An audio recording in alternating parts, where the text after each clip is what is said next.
Strategi menghambakan diri. Pada bagian sebelumnya, saya telah membahas strategi putar arah sebagai bagian dari strategi penghematan untuk bertahan dalam bisnis di tengah masa sulit, termasuk pada masa pandemi COVID-19. Bagian kedua ini akan membahas strategi menghambakan diri, jual total, jual sebagian, bangkrut, likuidasi. Strategi menghambakan diri berarti menyerahkan kemandirian perusahaan dengan imbalan keamanan dan keselamatan bisnis. Perusahaan yang lemah atau bukan pemimpin pasar mungkin tidak sanggup untuk menjalankan strategi putar arah secara maksimal. Pada jenis industri yang tidak menarik, menua, atau kuno, mungkin tidak ada investor atau manajemen yang mau mendukung strategi putar arah.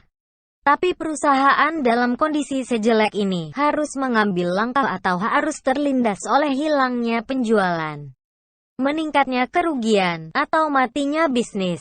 Apa yang dapat Anda lakukan dalam kondisi seperti ini? Anda dapat mencari sebuah perusahaan lain, pembeli utama, atau kumpulan pengusaha untuk menjadi hamba demi kelangsungan hidup perusahaan melalui kontrak jangka panjang.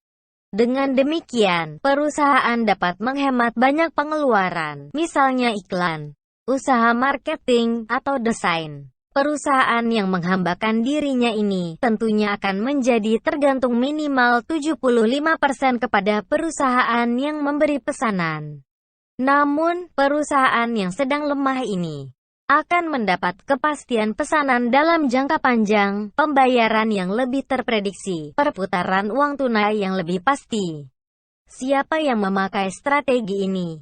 Microsoft pada tahun-tahun awal berdirinya menjadi pemasok tunggal DOS untuk IBM. Simpson Industries di Birmingham, Inggris menjadi pemasok tunggal untuk sejenis suku cadang untuk General Motors. Sebagai konsekuensinya, sang pembeli dapat mensyaratkan untuk mengatur dan mengawasi ketat proses produksi, menentukan harga jual, atau mengatur aliran kas perusahaan Anda. Strategi jual total, jual sebagian. Strategi jual total, jual sebagian berarti menjual satu divisi, satu unit bisnis, satu lini produksi, atau sejumlah besar saham perusahaan Anda kepada orang atau perusahaan lain. Biasanya strategi ini dipakai oleh perusahaan yang tidak sanggup bertahan bila hanya menghemat besar-besaran, tidak menemukan customer utama yang sanggup membeli sebagian besar produknya, atau sangat membutuhkan uang tunai untuk melunasi hutangnya. Strategi jual total boleh menjadi pilihan bila dengan cara menjual total sebuah perusahaan, manajemen masih dapat menemukan harga yang pantas untuk pemegang saham dan karyawan dapat tetap bekerja di perusahaan itu. Carilah perusahaan atau investor yang memiliki sumber daya yang cukup dan komitmen yang jelas untuk membawa perusahaan itu menjadi lebih baik. Strategi ini dipakai oleh Bank Bukopin yang dijual kepada Cookmin pada November tahun 2019 dan Lazada yang dijual kepada grup Alibaba pada Maret tahun 2018. Strategi jual sebagian berarti menjual satu atau beberapa unit bisnis yang tidak menguntungkan, pertumbuhannya lambat, tidak sesuai dengan strategi baru perusahaan induk, atau membebani kas perusahaan. Saat ini manajemen harus berpikir realistis dengan melihat catatan keuangan dan performa keuangan unit bisnis tersebut, lalu memproyeksikan dalam jangka panjang kerugian yang akan membebani perusahaan induk, lalu jual dengan serealistis mungkin. Strategi ini dipakai oleh Astra dan Standard Chartered Bank yang menjual Bank Permata kepada Bangkok Bank tanggal 20 Mei tahun 2020. Strategi bangkrut, likuidasi, kabur.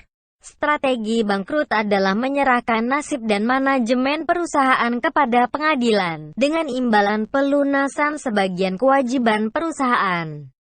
Manajemen berharap pengadilan dapat memberi keputusan tentang tuntutan kewajiban, misalnya dengan memberikan penundaan pelunasan kewajiban atau menghilangkannya sama sekali. Dengan demikian manajemen berharap perusahaan dapat mengorganisasi ulang perusahaannya, lalu pulih setelah proses keputusan bangkrut selesai.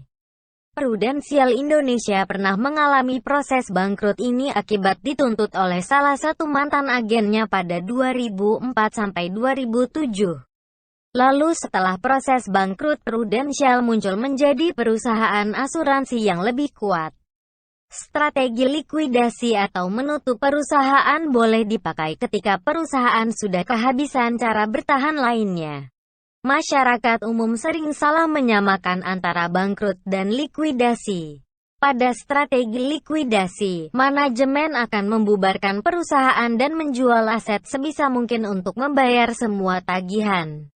Dan bila masih ada sisa uang, maka para pemegang saham akan menerima sisa hasil likuidasi ini. Likuidasi adalah strategi yang baik untuk perusahaan yang tidak punya strategi lain selain melarikan diri dari tanggung jawab. Kelebihan dari strategi likuidasi adalah pada manajemen dan pemegang saham mengambil inisiatif untuk menentukan keputusan sendiri. Daripada menyerahkan keputusan kepada pengadilan yang mungkin tidak peduli kepada nasib para pemegang saham. Strategi terakhir yang merupakan strategi jahat adalah strategi kabur. Strategi ini melanggar hukum dan merusak reputasi para manajemen, serta tidak bermoral. Strategi kabur ini dipakai oleh para pemilik bank penerima bantuan likuiditas Bank Indonesia yang kabur entah kemana sambil membawa uang yang seharusnya dipakai untuk membayar nasabah. Syamsul Nur Salim dari Bank Dagang Negara Indonesia memakai strategi ini. Sayangnya meskipun banyak manajer tahu bahwa perusahaannya sedang bermasalah serius, namun mereka enggan mengakui. Kenapa begitu? Karena kebanyakan para manajer takut dipersalahkan atas terjadinya masalah perusahaan. Parahnya lagi, banyak manajer malah menyangkal bahwa perusahaannya sedang diambang maut. Sambil menghembuskan harapan kosong bahwa krisis ini akan segera selesai dengan sendirinya, lalu perusahaan akan ikut sembuh sendiri.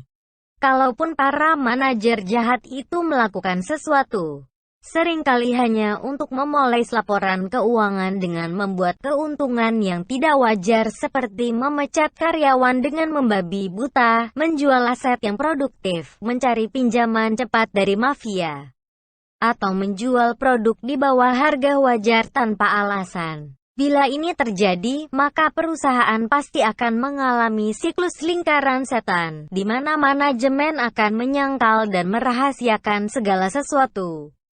Diikuti oleh saling menyalahkan, menghindari tanggung jawab, perang internal, serba cuek, dan diakhiri dengan putus asa.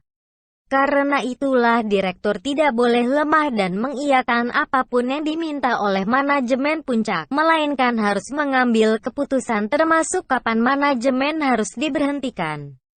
Bagian pertama yang berisi pengenalan strategi penghematan secara umum. Bagian ketiga akan membahas tentang apa saja yang dapat menggagalkan strategi penghematan, dan cara mengatasinya.